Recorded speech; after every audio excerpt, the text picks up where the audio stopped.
이사야 41장 11절 12절 말씀 공독합니다. 이사야 41장 11절 12절 말씀 같이 공독합니다. 보라, 내게 노하던 자들이 수치와 욕을 당할 것이요 너와 다투는 자들이 아무것도 아닌 것 같이 될 것이며 멸망할 것이라.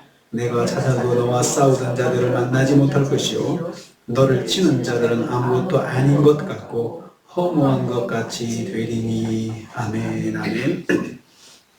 오늘 말씀은 이스라엘의 구원의 약속 뒷면에 이루어질 대적들에 대한 하나님의 심판에 대해서 말씀하고 있습니다. 어제는 하나님께서 이스라엘 백성들에게 함께 해주시겠다, 내가 너의 하나님이 되겠다, 이렇게 큰 약속을 해주셨거든요.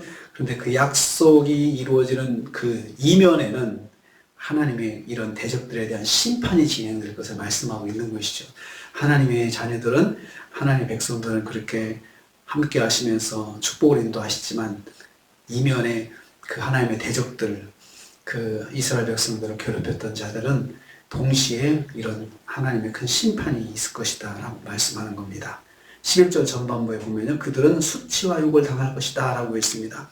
내게 노하던 자들, 즉 택한 백성 이스라엘을 고통스럽게 한 나라들을 말합니다. 이 나라들에게 주어지는 심판입니다. 과거에 하나님의 백성을 학대하고 그들에게 압제의 짐을 지운 자들이 단 한 사람도 예외 없이 다 수치를 당할 것이고 욕을 당하게 될 것을 강조하고 있습니다. 내게 노하던 자들 수치와 욕을 당할 것이다 라고 했는데, 여기 노하던 자들은 노하던 모든 자들이란 그 말이 됩니다. 원어에는 모든 자들, 한 사람도 빠지지 않고, 또 너와 다투던 자들, 이것도 너와 다투던 모든 사람들, 한 사람도 빠지지 않고 모든 사람들이 욕을 당하게 될 것이다 라고 했습니다.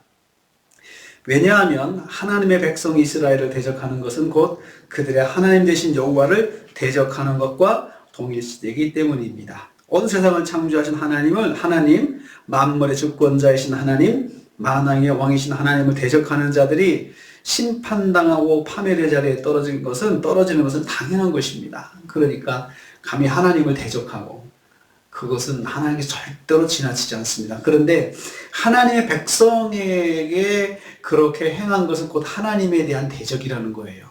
그것을 말씀합니다. 그래서 그들을 심판하시는 것입니다.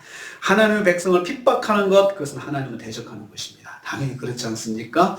하나님께 어떻게 대들겠어요? 그러니까 하나님의 백성들을 괴롭히는 것은 하나님에 대한 반항이죠. 도전이죠.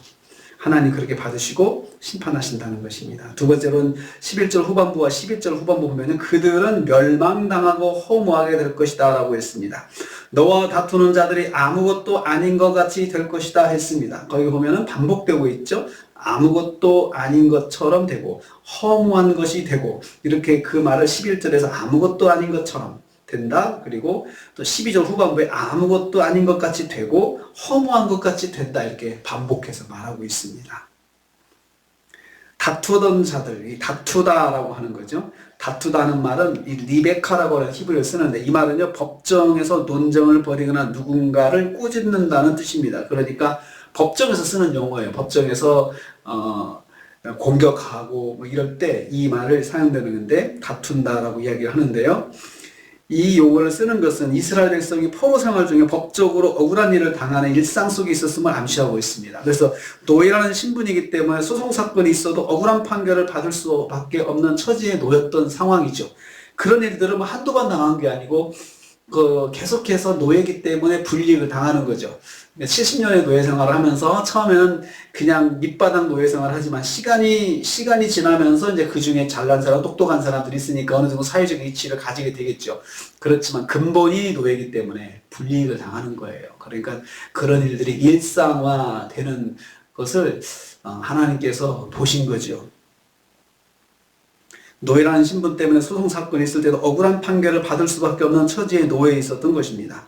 택한 백성을 억울하게 만들었던 자들 모두를 하나님이 심판하시겠다고 선포하시는 것입니다. 그러니까 그러한 것도 하나님이 다 지켜보신다는 거죠. 지켜보셔가지고 하나님의 백성들을 억울하게 판결하고 또 그렇게 만든 그 사람들을 다 하나님께서 그냥 놔두지 않겠다, 이런 말씀하시죠. 굉장히 무서운 말씀이죠. 우리가 그런 말을 하면은 굉장히 흥분하죠. 너 하나님께서 가만히 놔두지 않을 거예요. 저주라는 말이죠. 저주나 마찬가지잖아요. 그러니까 하나님께서 그것을 아예 그 편을 확실하게 들어주시는 거예요. 내가 그런 사람들을 한 사람도 가만두지 않을 거니까 걱정하지 마. 이렇게 말씀해 주시는 겁니다. 그들이 아무것도 아닌 것 같이 허무하게 된다라고 했습니다.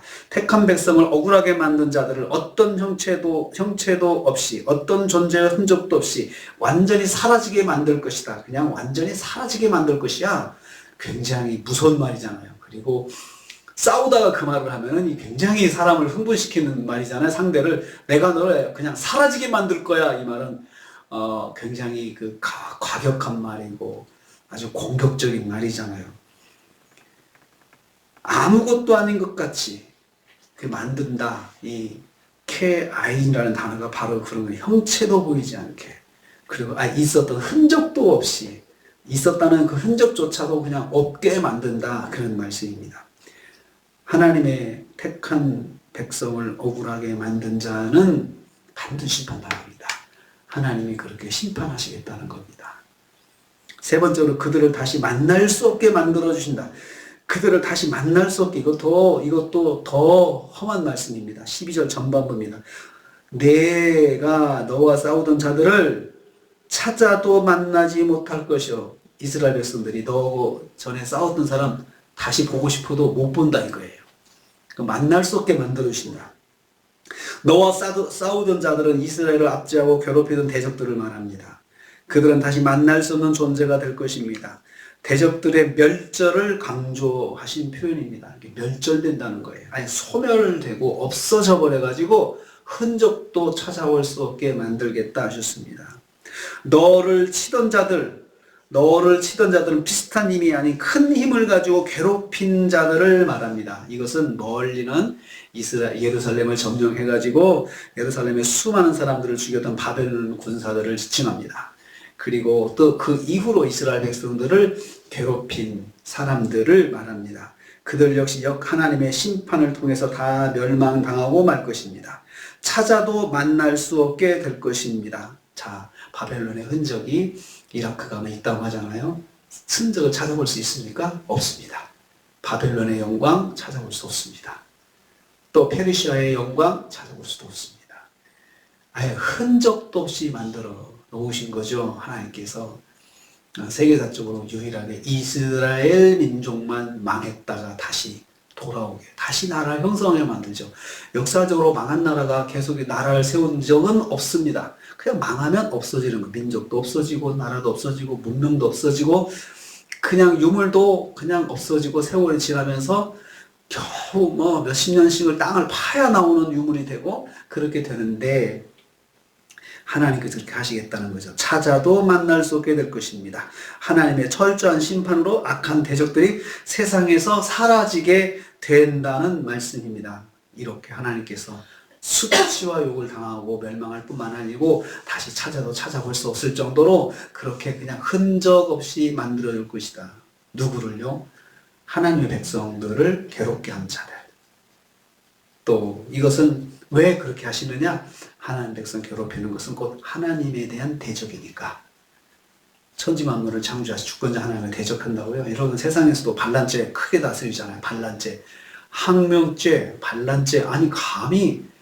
아니 복종 관계에 있는 사람이 대들어요? 가만히 둘 수 없는 일이지 않습니까?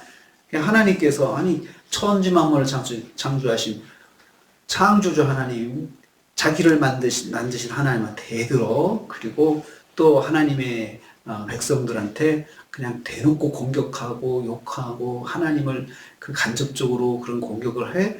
하나님께서 가만히 안 두시는 거죠. 그렇게 하시겠다는 겁니다. 참 무지무지한 말씀입니다. 10절 말씀에서는 얼마나 사랑스럽게 정말 이스라엘 백성들에게 따독따독 하면서 그냥 온정을 다해서 사랑스러운 눈길로 바라보시면서 하는 말씀으로 보이다가 11절, 12절에서 아직 하나님 눈에 불이 나오는 것 같은 말씀입니다. 아주 그냥 광하게 말씀하시죠. 하나님의 대적들에 대해서는 하나님께서 자비가 없다는 것입니다. 자비가 없다는 것입니다. 이것은 우리한테 뭘 말씀합니까? 하나님은 내 편이시다. 하나님의 백성 편이시다. 때려도 내 자식이고 혼내도 내 자식이야. 혼내도 밥을 줄 땐 밥 주고 혼내도 줄 때는 주고 축복할 때는 축복하시고 그러면서 따독거리시면서 잘 견뎌서 힘을 내서 네가 잘 힘을 얻어서 새롭게 일어났으면 좋겠다. 이런 마음으로 따독거리시죠. 하나님께서 우리 하나님 오늘도 우리와 함께 하십니다. 또 주말 또 주일날 또 하나님 함께 하셔서 우리가 하나님 백성으로서 억울한 일이 있습니까? 하나님이 보십니다. 하나님 보십니다. 반드시 그것을 갚아주겠다고 하셨습니다. 그러니 기다려야 됩니다. 내가 내 감정을 소모해가면서 내가 아파가면서 그렇게 속을 썩이지 마시고 기다려야 됩니다. 힘들겠지만 하나님께서 반드시 하신다고 하니 기억하신다고 하니 기다리셔야 됩니다. 하나님께서 우리 편이 되시고 하나님 자녀들의 억울함을 기억하신다고 하니 오늘도 우리가 하나님 말씀 붙잡고 하나님 의지하면서 하나님 말씀 안에 승리하시는 저와 여러분 되시기를 주님의 이름으로 축복합니다. 주님 감사합니다.